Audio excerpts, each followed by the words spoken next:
आता जे काही आपण आहोत ते आपले आपण आहोत, कोणाच्याही मेहरबानीवरती नाही. शिवसेना स्वतःच्या ताकदीवर पुढे, कोणाच्या लाटेवर नाही.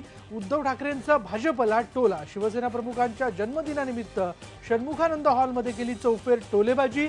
गरज पडल्यास सरकार विरोधी भूमिका घेण्याचाही दिला इशारा.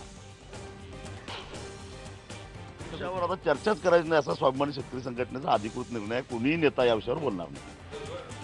सरकारबरोबर मंत्रिपदाची चर्चा थांबवली. राजू शेट्टींनी केलं स्पष्ट. तसंच ऊस दरासाठी 26 जानेवारीचं आंदोलन स्थगित. मात्र 31 जानेवारीपर्यंत FRP न मिळाल्यास आंदोलनाचा इशारा. शेतकऱ्यांच्या कर्जमाफीसाठी काँग्रेस आक्रमक. 9 फेब्रुवारीपर्यंत घोषणा न झाल्यास माणिकराव ठाकरेंचा राज्यात चक्काजाम आंदोलनाचा इशारा. ग्रामविकास मंत्री पंकजा मुंडे यांनी केली जलयुक्त शिवार योजनेची घोषणा. शाश्वत पाणी शाश्वत शेती उपक्रम राबवणार. 3000 निकृष्ट साखळी बंधाऱ्यांसंबंधी अहवाल मागवला.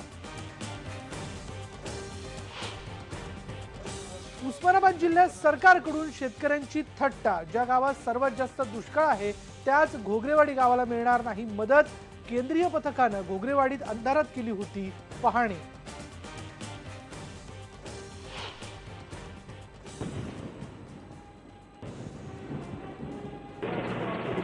दिल्लीत 26 जानेवारीला होणाऱ्या संचलनाची पूर्वतयारी जोरात. राजपथावर सुरू आहे रंगीत तालीम.